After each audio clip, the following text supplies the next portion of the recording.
Parental alienation is the unjustified rejection by a child of a parent that they were once close to and once had a loving relationship with.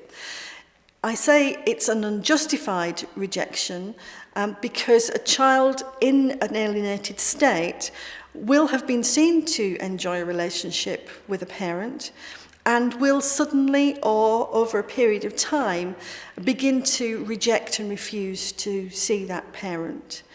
On investigation, it can be found that there are no reasons, no justifiable reasons why that child has rejected the parent, but the refusal of the child remains fixed and adamant.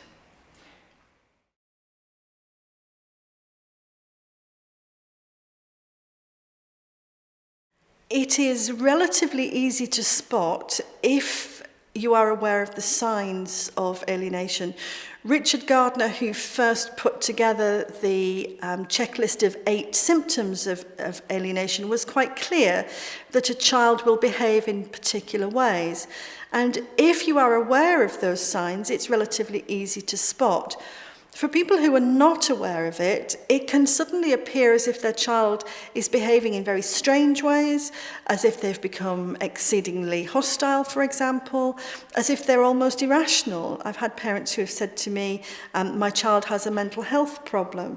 Actually, it's not a mental health problem, it's a reaction to the dynamics around the child in a separated family situation. I think it can be easy to spot if you understand the signs, but I think it can be very difficult to spot if you don't know very much about it.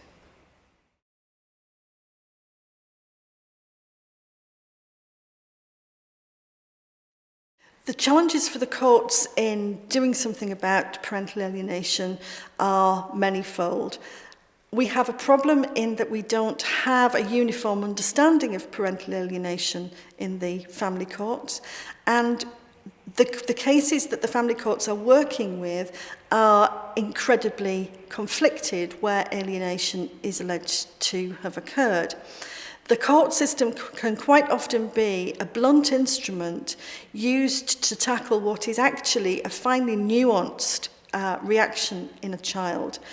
And so I think finding the right treatment routes, finding the right diagnosis routes, and in many cases, really educating the court system about parental alienation, about how to diagnose it, how to recognise it, and how to treat it are very key issues.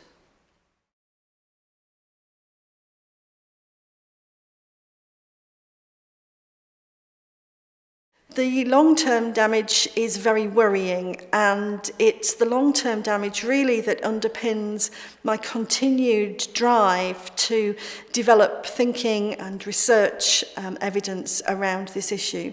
I've worked with children in separated families now for 22 years, particularly over the past 7 years I've worked with children who have been alienated. If you look at the international literature, which examines, in some cases, the long-term outcomes for children by looking at adult children who were alienated when they were much younger. It's clear that there is real problems with self-esteem. There are real problems with levels of guilt and shame for having rejected a parent. There are serious relational problems which can continue throughout life. There is an inability to accept that people can be good and bad, for example. So quite often people will put partners up on a pedestal only to knock them down very quickly and say that they're disappointed with them. And at the very extreme end, which I am aware of through my work with child psychiatrists in this country, we get some very serious impacts, particularly amongst young men, it seems, suicide, harmful behaviour, risky behaviour, inability to really adapt to the transition from adolescence to adulthood. My worry is if we don't do something, we are going to look at another generation of children who will struggle to cope with the rejection that they experienced in their childhood.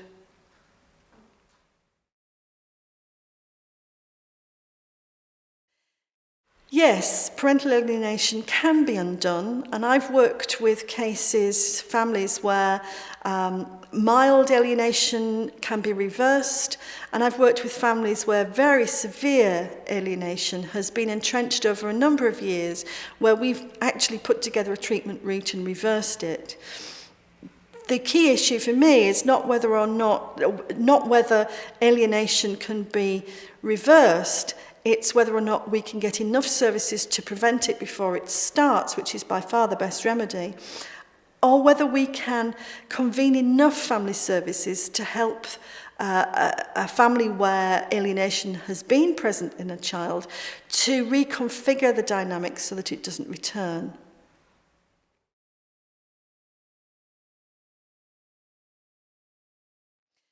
My starting point is always to understand from the perspective of each parent what's happening in the family system. So I will work with the aligned, sometimes called the alienated parent, and then I'll work with the rejected parent to get their perspective on what's happening.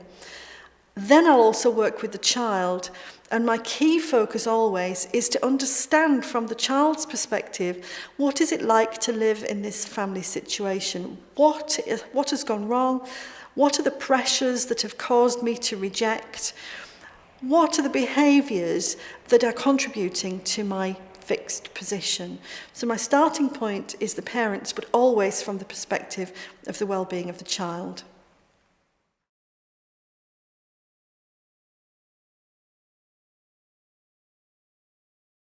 I'm very optimistic, actually.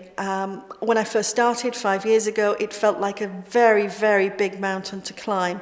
Having done this work over a number of years, however, what I'm realising is that there is an increasing willingness to listen. There is an increasing awareness amongst frontline professionals, early years workers, solicitors, family support services, that family separation damages children, and that without support, many families struggle to adapt to post-separation relationships.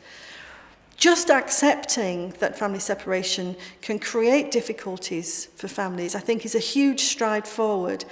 And looking at the number of people who show an interest now in extreme reactions like alienation tells me that in the next 5 years, what we are going to be able to do is to get to grips with this problem. So yes, I'm very optimistic.